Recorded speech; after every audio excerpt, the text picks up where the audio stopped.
The sun rose slowly over the wide plains, brushing the horizon with strokes of orange and gold. The air was crisp, the kind that carried the scent of fresh grass and dust, promising another day of hard work beneath the endless sky. On the outskirts of a quiet western town stood the ranch of Samuel Hartley, a man known for his wealth, his vast herds of cattle, and above all his steady hand and good heart.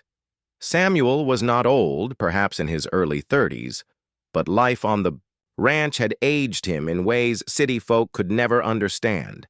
His face bore the marks of years spent in the sun, bronzed skin, a hardened jaw, and eyes as sharp as a hawk's, yet softened with kindness. He carried himself with quiet dignity, the kind earned not by loud boasts, but through tireless labor and a reputation for fairness. His land stretched further than the eye could see. Fields of golden grass rippled like waves in the wind, and beyond them cattle grazed lazily, watched over by loyal ranch hands who had been with Samuel since his youth. The house at the heart of the ranch was large but unpretentious, a wooden homestead built not for show but for strength, its beams carrying the memory of the father who had raised him. Samuel's life was simple, predictable, and honest. He rose at dawn, worked alongside his men, and returned each evening to the silence of his home. There were no parties, no social extravagances. While other men his age sought company in town saloons or chased after fleeting romances, Samuel was content to pour his energy into the land his parents had left him. Yet, beneath his steady life, there was a void. His mother had died when he was young, and his father followed years later, leaving him alone to carry the weight of the family's legacy. Though Samuel had cousins, uncles, and distant kin who lived nearby, none shared his sense of duty. They visited often, not to lend a hand, but to remind him of how fortunate he was, and to envy what they could not possess. The townsfolk whispered about him. "He's got money, land, and looks," the women said with curiosity. Yet no wife to share it with? Some pitied him, imagining a lonely man rattling around in his large, empty house. Others judged him, assuming he was too proud to take a bride. Samuel himself remained indifferent. It wasn't that he despised the idea of marriage. On the contrary, he believed deeply in family. But he had not yet found someone who truly stirred his soul, someone who would love him for who he was, and not merely for the riches he carried. In truth, Samuel was not blind to how people treated him. He had grown weary of women who smiled too brightly at the sight of his gold, and of men who sought friendship only when favors were needed. So he withdrew, trusting only his ranch hands and the land itself. The cattle never lied, the soil never pretended, and the sunrise never failed to greet him. Despite his solitude, he was not bitter. Samuel found peace in his routines. Each morning he would saddle his horse, ride out to the far pastures, and breathe in the wild air. There was a freedom in those rides that no wealth could buy. He believed he needed nothing more than this: no deceitful company, no false family loyalty, no forced companionship. To Samuel, life was about honest work and quiet dignity. But even in his peace, a storm brewed silently on the horizon. His relatives, the very ones who smiled at his table while coveting the land beneath his boots, were restless. They saw a man without a wife, without heirs, and they whispered among themselves, "If Samuel does not marry, what will become of the ranch? Who will inherit?" To them, his independence was not strength, but weakness, a gap they could exploit. And though Samuel lived blissfully unaware of the schemes forming in the shadows, his trust in blood would soon prove his greatest mistake. For now, however, the rancher remained content in his solitude. The fields stretched endlessly, the cattle roamed peacefully, and the world seemed steady. Samuel believed that as long as he kept his head low and his heart true, nothing could disturb his quiet life. But destiny, guided by cruelty and greed, had already set its course. While Samuel Hartley found peace in his routines and solace in the rhythm of ranch life, his extended family gathered in darker corners, whispering with voices thick with envy. To them, Samuel's quiet dignity and independence were not virtues. They were obstacles. The ranch was vast, fertile, and profitable. The cattle herds were strong, the land rich with promise. And all of it belonged to one man who, in their eyes, had no right to hold it alone. Samuel's uncle, Harold, was the loudest voice among them. A man past his prime, with a graying beard and a sharp tongue, Harold had squandered his own inheritance, years ago, through reckless deals and drinking. Bitterness gnawed at him, and Samuel's success was a daily reminder of his own failures. Harold often sneered, "The boy doesn't even have a family. What good is all that land if it dies with him?" Others nodded in agreement. Samuel's cousins, idle men who spent their days loitering in town, echoed Harold's resentment. The rancher's prosperity was a thorn in their pride. They wanted his wealth, his land, his cattle, but Samuel was strong-willed and not easily swayed. They could not wrest it from him openly. They needed a scheme. It was Harold's wife, Miriam, sharp-eyed and cunning, who suggested the plan that would change everything. She leaned close to her husband one evening as the family gathered, in their parlor, the lamplight flickering against the walls. "He has no wife, no heirs," she whispered. "That is his weakness. If we can control whom he marries, we can control him. A man alone is hard to sway, but a man tied down, now that is different." The room fell silent as her words sank, and the cousins exchanged glances and Harold's lips curled into a cruel smile. "A marriage, then," he muttered. "A marriage of our choosing, one that binds him closer to us and further from his independence." It was not love they sought for Samuel, but leverage. By forcing him into a marriage with someone they could manipulate, or at the very least, someone who would make him vulnerable, they believed they could tighten their grip around his fortune. And if Samuel resisted, they would play upon his deepest wound, his loyalty to family. In the weeks that followed, the whispers grew into a strategy. Whenever Samuel visited town, they cornered him with subtle remarks. "You're not getting any younger, cousin," one would say with feigned concern. "A man of your stature should have a wife by now." Others were more blunt. "What will happen to the ranch when you're gone? You'll leave it all to dust." Samuel, patient and good-natured, brushed off these comments at first. But soon their persistence began to wear on him. The family would arrive at his home uninvited, sitting at his table, filling his house with their chatter. They praised him to his face, but twisted their words to press their agenda. "You owe it to your father's legacy," Harold said one evening, slamming his fist on the table. "This land must stay in the family. That means you must marry and produce heirs. Or do you mean to shame your name by dying alone?" The words stung more than Samuel cared to admit. Though he loved his solitude, he had always respected the memory of his parents. The thought of betraying their legacy, or being accused of such, cut deeply. His heart remained stubborn, but doubt began to creep in. Behind closed doors, the family's cruelty deepened. They mocked Samuel's stubbornness, calling him a fool. Miriam smirked as she wove tales of potential brides, not women of kindness or character, but ones whose presence would bind Samuel tighter to their schemes. Finally, Miriam proposed the cruelest twist. "Let us not give him a woman of beauty or charm," she said with cold satisfaction. "Let him marry a stranger, one the town whispers about, one he cannot admire or love easily. That will break his pride. That will make him weak." Her suggestion was met with cruel laughter. To them, Samuel's suffering was part of the reward. They justified their cruelty by convincing themselves it was for the good of the family, but in truth it was pure greed and jealousy driving them. And so, the plan was set. Samuel, the wealthy rancher who had known only peace, would soon face a storm of manipulation unlike any he had endured. They would press harder, corner him with ultimatums, and push him toward a marriage not of his choosing. What Samuel could not yet see was that this scheme, born of cruelty and greed, would not only wound him, it would ultimately destroy the very family who plotted it. For now, however, the net was being woven around him, thread by thread, by those he trusted most. And Samuel, weary but unaware of the depth of their betrayal, was walking straight into the trap.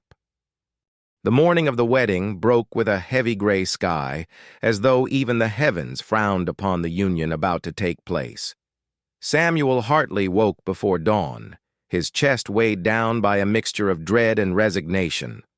For weeks he had tried to quiet the storm in his mind, telling himself that he was doing this for his family's honor, for his father's legacy, for peace. Yet no matter how he reasoned it, the truth remained. He was walking into a marriage not born of love, but of coercion. The church in town was small but filled to its brim. Word had spread quickly through the gossiping tongues of Samuel's kin, and people came not out of joy but out of curiosity. The wealthy rancher, admired by many for his independence, was finally being tied down, and to a woman most had never heard of. The whispers began before Samuel even arrived. He could have had any woman he wanted, one townsman muttered. "Did you see her?" another hissed. "They say she's heavy as a mule. Imagine the shame." Perhaps that's why he stayed. "Single so long." A woman laughed cruelly. Each word was like salt on an open wound, though Samuel did not let it show. He entered the church with his shoulders squared, his boots echoing against the wooden floor. His face betrayed nothing, though inside, his heart raged. Clara was already there, seated quietly at the front, her hands folded neatly in her lap.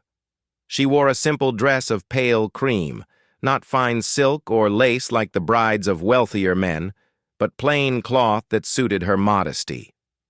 Her hair was pinned back, and though her frame was large, there was a softness to her expression that drew the eye of those willing to look past appearances. She did not cry, did not fidget. She sat with dignity, though she could feel the weight of every whisper behind her. When she rose to meet Samuel at the altar, she lifted her chin and met his gaze with that same unyielding steadiness he had noticed before. There was no love between them, no spark of affection, but there was understanding, two souls bound together by cruelty, each refusing to crumble beneath it. The minister's words droned on, solemn but hollow to Samuel's ears. Vows were exchanged, though his voice was flat and hers calm, and rings were slipped onto fingers that felt cold and heavy. It was not a ceremony of joy, but of transaction, orchestrated by family greed and sealed by public spectacle. Behind them, Harold smirked with smug satisfaction. Miriam's eyes glimmered like a snake basking in victory. The cousins chuckled quietly among themselves, imagining how this marriage would weaken the proud rancher. To them, the day was not about union, but about triumph. They believed they had broken Samuel, but others in the church noticed something different. The ranch hands, seated quietly in the back, exchanged knowing glances. They had seen Clara's poise, the way she carried herself despite the ridicule. One whispered to the other, "She's not like they say. There's steel in her."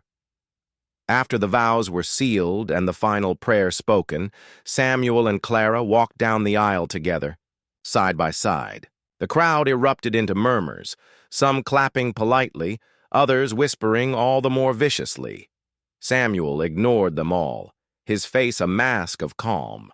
Clara, too, kept her composure, her eyes fixed ahead, refusing to let the cruelty of others steal her dignity.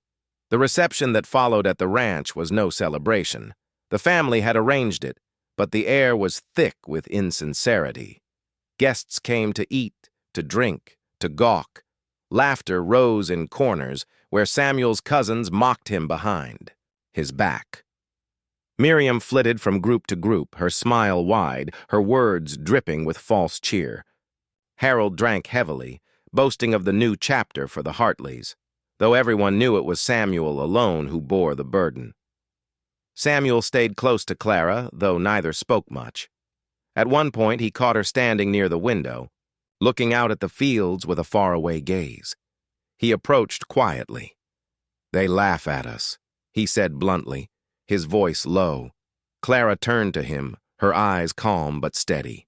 "Then let us give them nothing to laugh at. They can sneer all they wish, but they cannot decide how we carry ourselves. That choice is ours." For the first time that day, something stirred in Samuel's chest. Not joy, not love, but a flicker of respect. She was not broken, she would not allow herself to be. And perhaps, he thought, neither should he. As the sun set and the last guests departed, Samuel stood on the porch of his home, his new wife inside. The day had ended not in happiness, but in heaviness. Yet, as he watched the horizon glow with fading light, he realized the story was not finished. The family had forced this marriage with cruelty, believing it would bring him to his knees. But Samuel felt deep in his bones that their victory was temporary. Something within him, and within Clara, was waiting, quietly but firmly, to rise. And when it did, the very family that celebrated today would learn the true meaning of regret. The wedding had ended. The guests had gone, and the silence that fell over the Hartley ranch was heavier than ever before. What should have been the beginning of a joyful union felt instead like the closing of a prison door. Samuel Hartley, the wealthy rancher, and Clara, the stranger bride, now shared a roof, but not yet a life. In the days that followed, the house felt strangely divided. Samuel rose before dawn, as he always had, to tend to the cattle, ride the pastures, and oversee the men. His routines remained unchanged, yet everything felt different. For the first time, another presence lingered in the house when he returned, in the evenings. The smell of cooking drifted from the kitchen. The faint sound of humming sometimes echoed down the hall. Clara was there, steady, quiet, occupying the space with a kind of reserved dignity. Samuel did not know how to treat her. Resentment lingered in his chest, not for Clara herself, but for the way she had been thrust into his life. To speak with her felt like acknowledging the triumph of Harold and Miriam, and so he kept his words brief, polite, but distant. Clara, for her part, did not push. She moved carefully through her new home, doing what was expected of her without complaint, yet never intruding on Samuel's space. At the supper table, they often ate in silence. Samuel would chew slowly, his thoughts far away, while Clara kept her eyes lowered, speaking only if spoken to. And yet, she never carried herself as one defeated. There was no bitterness in her tone, no desperation in her eyes. She seemed to understand that time was needed, that forcing warmth upon a cold heart would only make it colder. The ranch hands noticed the tension. They respected Samuel too much to gossip openly, but whispers floated among them when they thought themselves unheard. "The boss ain't himself," one muttered. "Marriage did something to him." Another shook his head. "That woman, she ain't what folks say. She's got grit. But the boss, he won't see it, not yet." Meanwhile, Samuel's family grew bold. Harold and Miriam visited often, striding into the ranch house as if it were theirs. They spoke to Clara with a false sweetness, always watching her closely, as though waiting for her to stumble. They reminded Samuel at every turn that it was their guidance which had brought him to this point. "You'll see," Harold would say, slapping him on the back. "A wife keeps a man steady. Soon you'll thank us." Samuel only clenched his jaw tighter. He did not thank them. He could not. Clara, however, endured their visits with a calm strength that unsettled Miriam. Though they offered her no real kindness, she responded with courtesy. When Miriam made cutting remarks about her size or her plainness, Clara only smiled faintly and said nothing, as if the words slid off her like water on stone. The more Miriam tried to provoke her, the more frustrated she became. One evening, after Harold and Miriam had left, Samuel finally spoke to Clara with more than a few passing words. He found her in the kitchen, quietly cleaning the table after supper. "Why don't you answer them?" he asked, his tone sharper than he intended. "You hear the way they speak to you. Why do you let them?" Clara paused, her hands still on the cloth she was holding. Then she looked at him, her eyes steady, calm. "Because their cruelty says more about them than it ever will about me. If I let their words wound me, they win. If I carry on with dignity, they have nothing." Samuel stared at her, caught off guard by the quiet wisdom in her reply. He had expected bitterness or defensiveness. Instead, she showed strength, a strength he could not deny. Still, the walls around his heart did not crumble overnight. The coldness between them remained, though cracks had begun to form. Samuel wrestled with his pride and his anger toward his family, unwilling to admit that Clara might not be the burden they intended her to be. That winter passed in this uneasy balance. Samuel kept to his work, pouring his frustrations into the land, while Clara tended the home, gaining the quiet respect of the ranch hands who saw her resilience day after day. There was no warmth between husband and wife, no laughter shared. In the halls, no tenderness in their words. But beneath the cold silence, something subtle was shifting. Samuel had begun to notice the small ways Clara carried herself, the patience in her voice, the care in her work, the way she never once pitied herself despite the scorn she endured. He did not yet admit it, even to himself, but part of him was beginning to see that Clara was not the weakness his family had hoped for. No, she was something else entirely. And though Samuel still kept his distance, a quiet thought had begun to take root in his heart. Perhaps this cold marriage would not remain cold forever. By the time the first snow of winter dusted the plains, Samuel Hartley had grown weary of the endless murmurs. His family's words clung to him like burrs caught on his coat, small, persistent irritations that refused to be brushed away. What began as subtle suggestions had now hardened into relentless demands. Everywhere he turned, his family's presence loomed. His cousins lingered around his ranch, offering half-hearted help only to remind him again and again of his duty to marry. Harold, his uncle, became more forceful with each passing week, while Miriam, sharp-tongued and manipulative, never let an opportunity pass to remind Samuel of what she called his failings as a man. Samuel tried to resist. He had no desire to marry under pressure, and certainly not at the whim of those who envied his land more than they cared for his happiness. Yet the storm grew heavier. The family sensed his exhaustion, and like wolves who catch the scent of a wounded deer, they pressed in for the kill. One cold evening, Samuel was summoned to Harold's home. The parlor was warm with firelight, but the air felt thick and suffocating.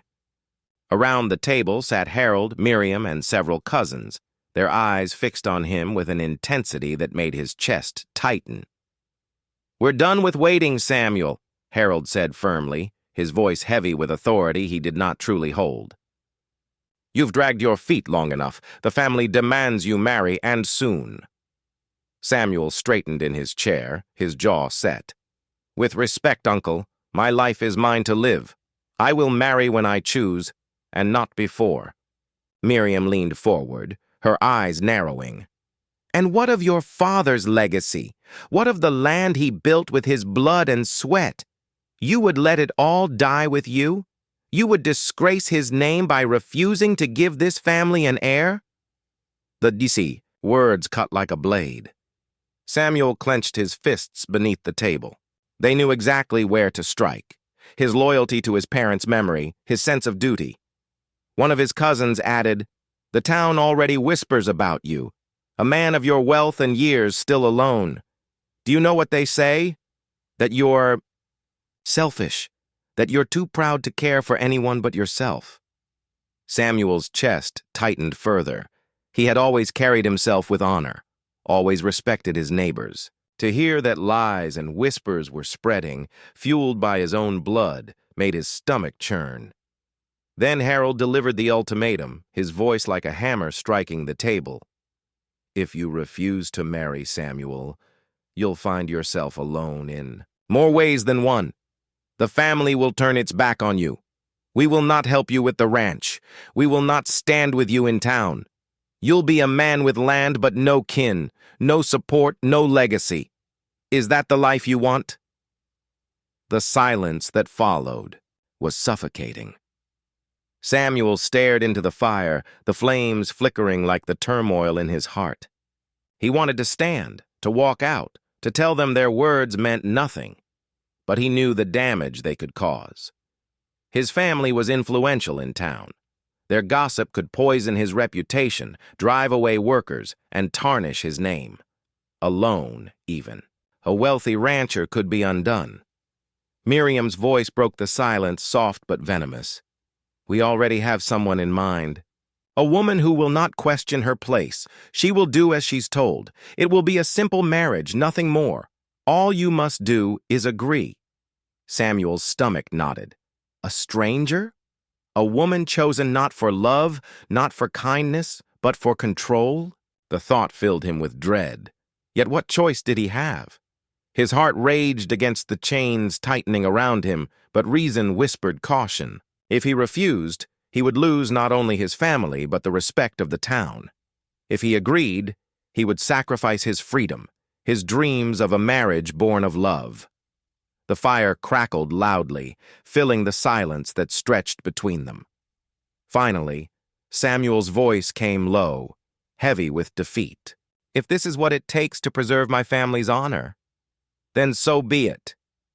The room erupted with satisfied nods and smug glances. Harold leaned back with a victorious grin, while Miriam's eyes glittered with triumph. They had won, or so they thought. Samuel rose from his chair, his broad shoulders tense, his face carved with sorrow. He gave no smile, no word of gratitude. As he stepped out into the cold night, the snow crunched beneath his boots, the stars glittered above, and the wind cut through him like a blade. In that moment, Samuel felt the weight of chains around his soul. He had surrendered not to love, not to reason, but to cruelty and manipulation. And though his family rejoiced, deep within him a storm was building, a storm that one day would turn their triumph into regret. The day Samuel first laid eyes on his bride-to-be was one he would never forget, not because of joy or anticipation, but because of the heavy sense of inevitability that hung over him. The decision had been made, not by his heart, not even by his own hand, but by the cruel will of those who claimed to be his family. It was Miriam, with her sharp tongue and cruel delight, who had sought out the woman. "She is sturdy," Miriam had said with a smirk, "not delicate, not spoiled. She will endure life on the ranch, and most importantly, she is unremarkable." Unremarkable. That was the word Miriam used. To Samuel, it carried the sting of mockery, for he knew Miriam had not chosen this woman with kindness in mind. No, she had chosen her because she believed Samuel would never grow to love her. It was, in Miriam's twisted reasoning, the perfect way to humble a man they thought too proud. The woman's name was Clara. She was from a distant county, brought into town with little fanfare, her presence shrouded in whispers. People gossiped, the moment they saw her, about her size, her plain dresses, the way she carried herself. Some laughed behind their hands, calling her the fat stranger, while others pitied her for being drawn into such a marriage. Samuel heard the whispers, each one like a needle pressing into his skin. He despised them, not because of Clara herself, but because he knew the cruelty behind it was planted by his own kin. They had orchestrated this union with the expectation that it would shame him. And yet, as Samuel studied Clara for the first time, he saw something the others overlooked. She was not beautiful by the shallow standards of town gossip, but there was dignity in the way she held her head high despite the whispers around her. Her eyes, a deep and steady brown, did not flinch even when laughter followed her steps. She moved slowly, perhaps from the weight she carried, but each movement was deliberate, graceful in its own quiet way. She was a woman used to being judged, and equally used to surviving it. Still, the bitterness in Samuel's chest did not ease. He had not chosen her. He had not sought her hand. His heart was not stirred with excitement, but weighted with resentment, not toward Clara, but toward the family who had forced this upon them both. The day of her arrival at his ranch was bitter cold, the wind sweeping dust and frost across the plains. Samuel stood by the porch as a wagon pulled into the yard, carrying Clara and a small trunk of belongings. His ranch hands, men loyal to him, exchanged uneasy glances. They, too, had heard the rumors. Clara stepped down from the wagon slowly, adjusting her shawl around her shoulders. Her cheeks were flushed from the wind, her breath visible in the icy air. She looked at Samuel, not with timid fear as some might have expected, but with a steady, unyielding gaze. "So?" she said softly, her voice calm but resolute. "You're the man they've chosen for me." Samuel's jaw tightened. The words stung, not because of her tone, but because of the truth they carried. Neither of them had chosen this. They were pawns in a cruel game. "I suppose I am," he answered, his voice low. There was a pause between them, a silence heavy with unspoken truths. Then Clara straightened her shoulders and nodded. "Then let us face what comes with dignity. If they think to shame us, we will prove them wrong." Her words startled Samuel. He had expected resentment or fear or perhaps resignation. Instead, he heard strength, a strength that mirrored the one he had carried all his life. For the first time, he wondered if Miriam's cruel plan might not unfold exactly as she intended. Still, Samuel's heart was conflicted. As the ranch hands carried Clara's trunk inside, he felt the eyes of the world pressing down on him. Townsfolk would whisper. His family would smirk in their victory. And yet, standing beside Clara, he sensed a quiet defiance in her, as if she, too, refused to be broken by their cruelty. That night, as the fire burned low in the hearth of his home, Samuel sat alone, staring into the flames. Clara was in the next room, settling into a life neither of them had chosen. He could hear her humming softly, a tune faint but steady, like the sound of a woman refusing to let sorrow consume her. Samuel closed his eyes. The chains around him still weighed heavy, but a flicker of something new stirred within. A curiosity about the stranger who had walked into his life, carrying both her burdens and her strength with unflinching grace. For now, their marriage was a cage built by others. But Samuel could not shake the thought that Clara might hold the key to something greater than the family had ever intended. By spring, the snow had melted from the plains, and the ranch awoke to new life. Calves stumbled after their mothers in the pastures, and the earth, rich and damp, promised a season of plenty. For Samuel Hartley, however, the thaw outside did little to ease the frost that still lingered between him and his wife. Their marriage remained a quiet, distant arrangement, bound more by circumstance than affection. Yet while Samuel clung stubbornly, to his silence the world around him began to change in ways his family had not foreseen. Clara, once mocked as the fat stranger, began to earn a quiet respect from those who worked the land. She rose with the dawn, moving through the house with steady purpose, preparing meals not only for Samuel but for the ranch hands as well. She sewed, cleaned, and kept the home in order, never once complaining of the workload or the loneliness. When the men returned from long days of herding, she greeted them with warm bread and stew. The ranch hands, hardened men who had lived through storms and dust, found themselves softening toward her. "She's got the hands of a worker," one remarked. "Not afraid to shoulder the load." Another nodded. "Ain't like the women in town who look down on us. She treats us fair, feels like she belongs here." Samuel noticed it too, though he tried not to admit it. He would catch glimpses of Clara in the kitchen, sleeves rolled up, humming as she kneaded dough. He saw the way she greeted his men by name, listening when they spoke, treating them as equals rather than servants. She carried herself with the dignity of someone who had nothing to prove, and that, more than anything, unsettled him. Meanwhile, Harold and Miriam grew restless. They visited less frequently now, uneasy at the sight of Clara gaining respect on the ranch. Their plan had been simple: force Samuel into a loveless marriage with a woman he would resent, breaking his pride and leaving him vulnerable. But instead of weakness, something else was stirring, something far more dangerous to their ambitions. One afternoon, Harold confronted Samuel in town. The older man's face was red from drink, his words sharp. "You've grown soft," he sneered. "That woman is making you forget who holds this family together. Don't think for a moment she can replace your kin." Samuel's eyes hardened. "Replace my kin? Tell me, Harold. What have you or Miriam done for me except scheme and demand? My wife may be a stranger, but she has done more for my home in a few months than you have in years." The words startled even Samuel as he spoke. Them. He had not intended to defend Clara, yet the truth spilled out unbidden.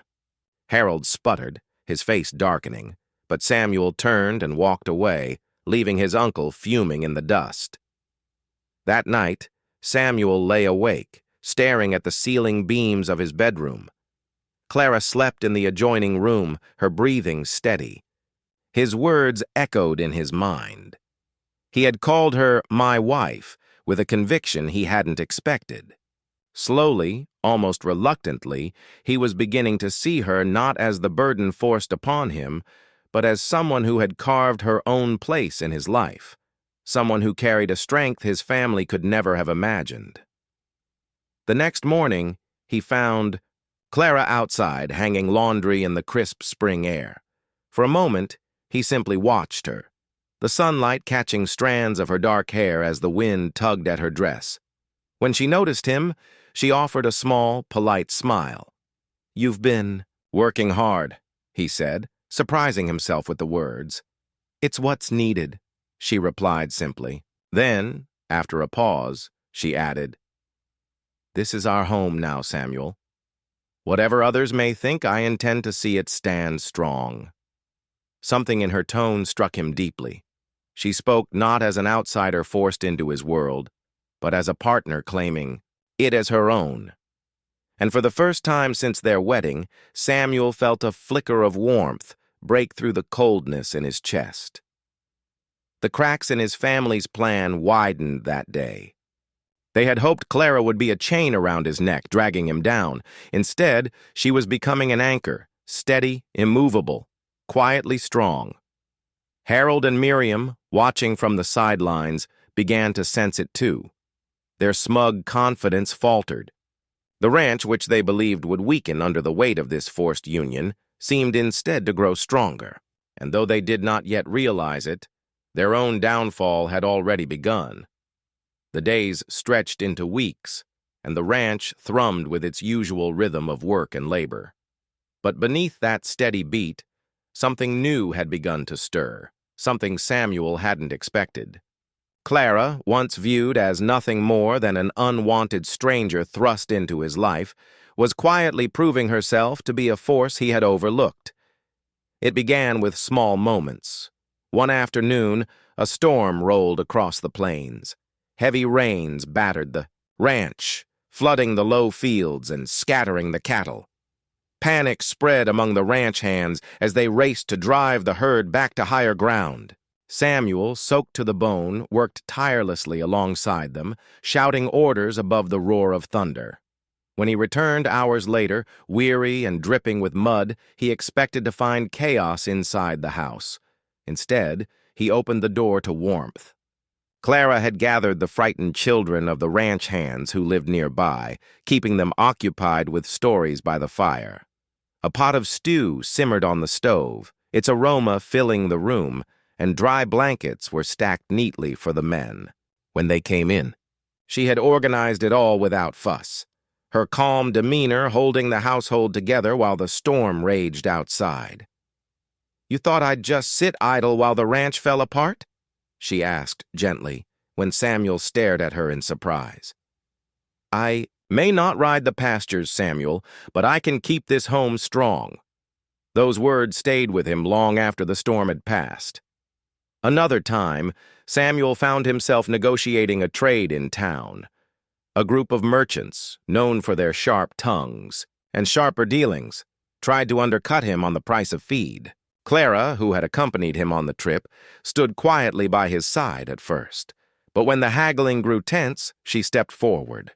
With a voice both steady and firm, she reminded the merchants of Samuel's reputation, pointing out the reliability of his cattle and the loyalty of his men.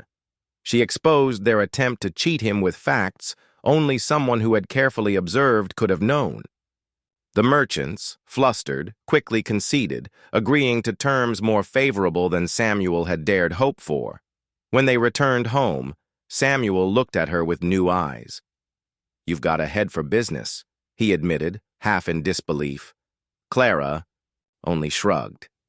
"Where I came from, survival meant knowing how people work, when they bluff, when they scheme, and when to hold your ground. I won't let anyone take advantage of you, Samuel. Not while I'm here." In that moment, he realized she carried a strength different from his own, less about muscle or land, more about wit, endurance, and resilience born from hardship. But perhaps the most striking revelation came one evening when Miriam herself arrived at the ranch, unannounced. She entered the house with her usual sharpness, her eyes narrowing at the sight of Clara working in the kitchen. "You've grown comfortable here," Miriam said with a smirk. "But don't mistake your position. You were brought here for our gain, not your own." Clara straightened, wiping her hands on her apron. Her expression, calm but unyielding, silenced the room. "Is that so?" she replied evenly. "Then it seems your scheme is failing. Because this home does not belong to you, Miriam. It belongs to Samuel. And now to me. And I'll fight to keep it strong, whether you approve or not." Samuel, standing in the doorway, heard every word. For once, Miriam had no sharp retort. She left in a fury. But Samuel remained, watching Clara with a mixture of awe and guilt. He had misjudged her from the beginning, assuming she was nothing but a burden. Instead, she had shown more courage in one confrontation than his scheming.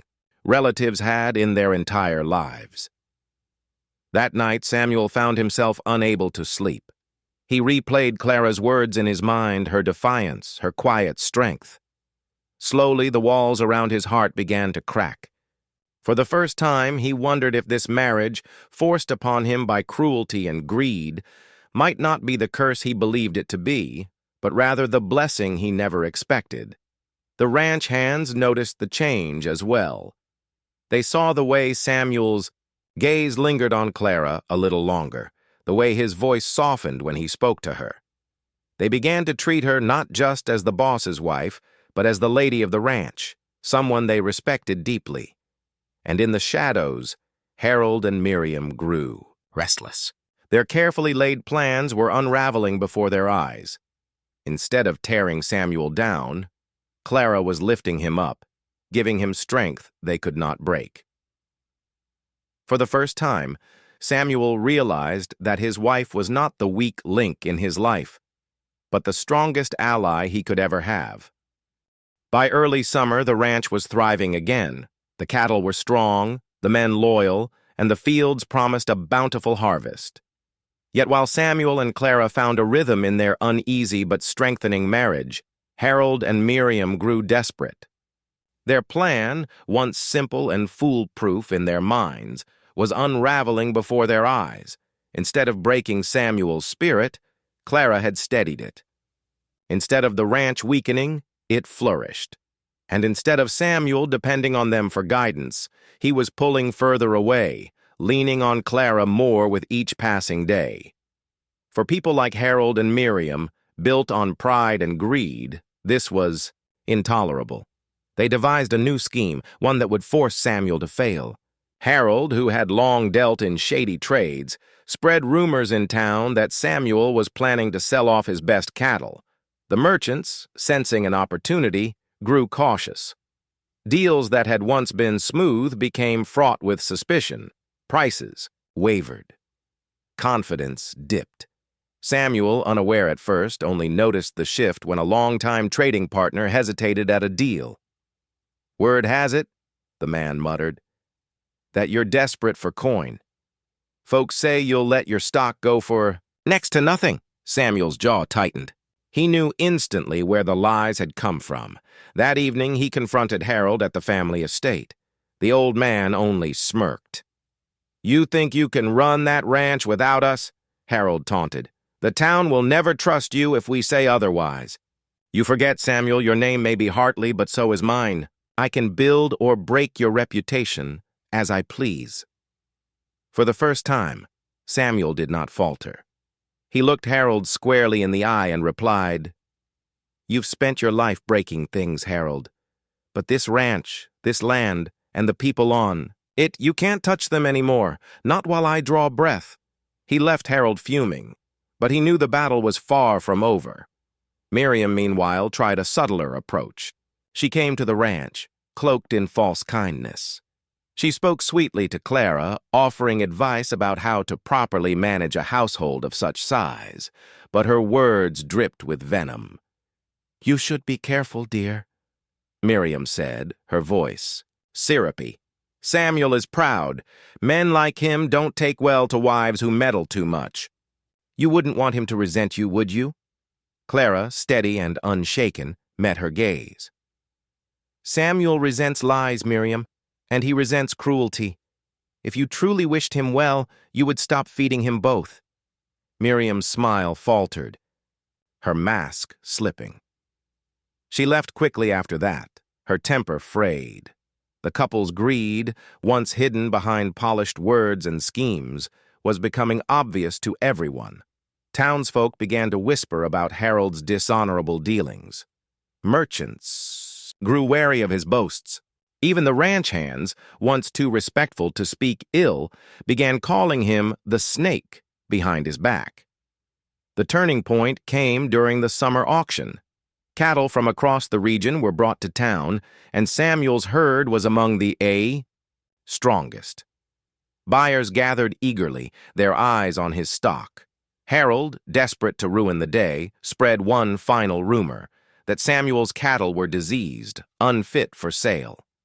It might have worked, had Clara not stepped forward. When the crowd hesitated, Clara mounted the platform herself, her voice ringing out clear and steady. She spoke of the ranch's success, of the careful tending of the herd, of the loyalty of the ranch hands who could vouch for the cattle's health. She even named buyers who had profited greatly from Samuel's stock in the past. The crowd murmured, doubt beginning to turn against Harold's lies. Then, as if on cue, Samuel led one of the prize bulls into the square himself. The animal, gleaming with health and strength, silenced the last of the doubters. By the end of the auction, Samuel had sold every head of cattle for higher prices than expected. The crowd cheered his name, while Harold and Miriam slunk away in shame, their plots exposed for all to see. That night, Samuel sat on the porch beside Clara, the stars spread wide above them. He turned to her, his voice quiet. "You saved me today," he admitted. Clara shook her head. "No, Samuel. I only showed them the truth. It was your ranch, your work, and your name that carried the rest." He looked at her for a long moment, and in that silence something shifted between them. For the first time, Samuel did not see Clara as the wife forced upon him. He saw her as the partner fate had given him, a woman whose strength matched his own, though in ways he had never imagined. Meanwhile, Harold and Miriam returned to their home with nothing but anger and humiliation. Their power was waning, their influence shrinking. And though they clung to their greed with desperation, it was clear to all. Their downfall was coming, and no scheme could save them now. The days following the auction were heavy with whispers. Word spread quickly in the small town. Harold and Miriam Hartley's lies had been exposed. The same people who once admired their wealth and social standing now crossed the street to avoid them. Shopkeepers grew cold in their dealings, and even their supposed friends, sensing the shift in fortune, distanced themselves. The proud couple, who had schemed so long for power, suddenly found themselves isolated. Meanwhile, Samuel and Clara's ranch thrived like never before. The workers felt a renewed sense of loyalty, not only to Samuel but also to Clara, whose sharp defense in town had won their respect. For the first time, Samuel allowed himself to breathe freely, without the shadow of his uncle and aunt pressing down on him. One evening, as the sun melted into the horizon and painted the land in gold, Samuel sat on the porch beside Clara. The air was warm, the kind that carried a sense of peace after a storm. He leaned forward, elbows on his knees, silent, for a long time before speaking. "I spent months resenting this marriage," he confessed quietly. "I thought you were the symbol of my family's cruelty, the chains they bound me with. But I was blind. You're the reason I've broken free from them." Clara's eyes softened, though her tone held its usual steadiness. "I never asked to be part of their schemes, Samuel. But I couldn't let them ruin you, or your parents' legacy. You deserved better than their lies." For the first time, he reached for her hand. His touch was tentative at first, but when she did not pull away, he held on tighter. The simple gesture spoke more than words ever could. While Samuel's world blossomed, Harold and Miriam's continued to collapse. Their debts, hidden beneath years of deceit, began to surface. Without Samuel's fortune to lean on, they could no longer maintain their grand estate. Merchants demanded payment, and neighbors refused to extend credit. In desperation, Harold tried once more to slander Samuel, claiming the rancher had stolen from him. But the townsfolk, remembering the lies from the auction, laughed in his face. Where once his name carried weight, now it was only a source of ridicule. Miriam, too, lost her influence. The women of town who had once gossiped at her side now shut their doors to her. Invitations to gatherings ceased. The social throne she clung to so tightly crumbled beneath her, leaving her bitter and hollow. It was a slow ruin, but ruin all the same. And with each passing week, Harold and Miriam came to understand the truth. Their greed had not only cost them Samuel's fortune, it had cost them their honor, their standing, and their family. One night, Samuel received a letter. Written in Miriam's delicate hand, it was filled with desperate apologies and pleas for forgiveness. She begged to meet, promising they would never interfere again if only he would help them recover. Samuel read the letter aloud to Clara at the kitchen table. Afterward, he folded it neatly and set it aside. "Will you answer?" Clara asked softly. Samuel shook his head. "They taught me something I'll never forget. Some people cannot love without greed. To forgive them is one thing. To let them close again is another. For the sake of this ranch, and for us, I can't open that door." Clara studied him, seeing the strength in his decision. She reached across the table, her hand resting gently over his. "Then let it close for good," she said. From that night onward, Harold and Miriam faded into obscurity. Their estate was sold off piece by piece until nothing remained but memories of what they once were. In town, their names became cautionary tales whispered as examples of how pride and greed devour even the most powerful. As for Samuel and Clara, their bond grew stronger. What had begun as a marriage born of cruelty and manipulation transformed into a true partnership. Samuel admired Clara's intelligence, her resilience, and the quiet strength that had saved him from ruin. Clara, in turn, discovered the tenderness. Hidden beneath Samuel's hardened exterior, a man capable of deep loyalty once he let down his guard. One autumn evening, as the harvest moon rose over the land, Samuel stood beside Clara at the edge of the ranch. The field stretched wide before them, shimmering with promise. "This land is ours now," he said, his voice steady. "Not theirs, not anyone else's, just ours." Clara smiled, the moonlight catching in her eyes. "Then let's make it. Something worth remembering." And so they did. The ranch became not only a place of prosperity, but also a haven of respect, where loyalty was valued over greed and kindness over cruelty. Samuel and Clara, once strangers bound by betrayal, became partners in every sense, their love forged through hardship and tested by fire. Meanwhile, Harold and Miriam lived out their days with the bitter taste of regret, knowing they had destroyed themselves with their own hands. The irony was cruel but fitting. The very marriage they forced upon Samuel to seize control became the one thing that secured his freedom and happiness.